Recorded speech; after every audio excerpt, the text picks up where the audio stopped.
Hi there, it's Ray with Tarot Living. Thanks for joining me today. Today I would like to go through the meaning of the Four of Pentacles. So here's an example of the Four of Pentacles, and this one is from Druid Craft. So generally speaking, you see someone who either has a box or they're around some kind of square, concrete structure, or they're holding four pentacles very tightly in their arms.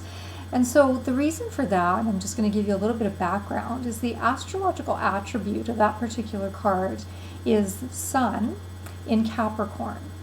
And so, which Capricorn is associated with the 10th house in the astrology chart, which is, work, career, your status, how people view you, business, that kind of thing. So the Sun being in Capricorn, it actually means that it's really in a great placement there.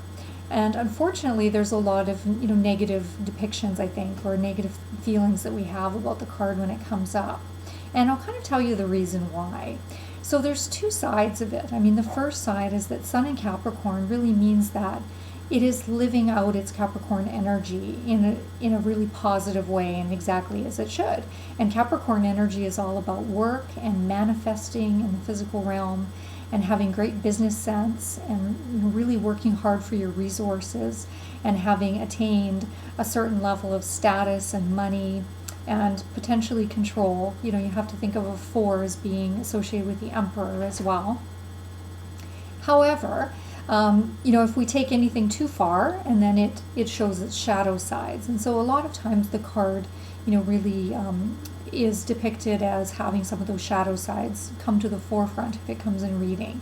So some of the shadow sides are really that you can take it a little bit too far. So if you're very structured and you're very controlled, and you've got everything, in a kind of box, then you're not as willing to learn and grow and move outside of your comfort zone very easily. So you can become very, stagnant. And additionally, with regard to resources, you may have built up a lot of resources, but you may not be using them, or using them in great ways, or even treating yourself, you're hoarding them and you're holding on to them. And so if you take that again to an extreme, then you end up holding on to it, to an extreme. And so that's why some of those shadow sides come out. So the card can mean, great manifestation, ability to utilize resources, good at business, all of the places where Capricorn is excellent, because it is Sun in Capricorn. But, some of those shadow sides come out, and we end up seeing, some of those, the greediness or the hoarding, or not, being too structured, not wanting to change, inability to be flexible, that kind of thing. So I'm going to go through this card in more detail, so stay with me. And while I'm doing that, I'm actually going to show you a variety of examples of the depictions of Four of Pentacles in many different decks. Thanks for joining me. The number 4 in tarot relates to structure, stability, form, achievement, hard work, security, and reliability. It can also relate to limitation and confinement. Pentacles relates to Earth, which is our physical life. It's all about our material world and our physical body.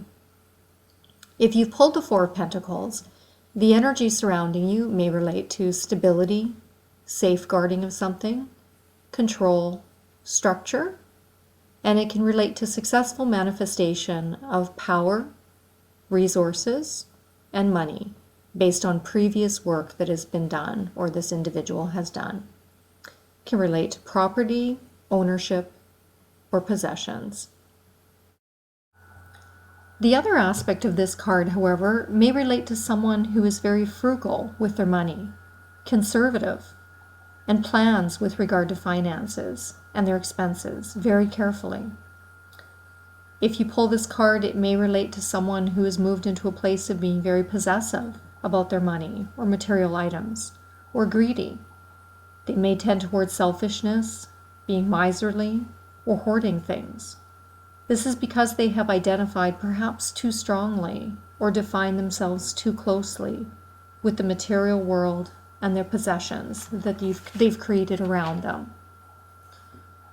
A person who pulls this card may also tend toward inflexibility, be resistant to change, or even be obstinate.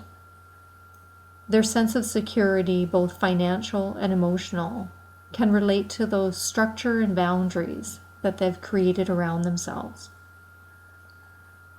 Therefore, the person may see change as a threat, and they don't want to risk losing anything, thereby lacking the ability to easily change and grow beyond their comfort zone. You will sometimes see the word power, such as in the Thoth deck.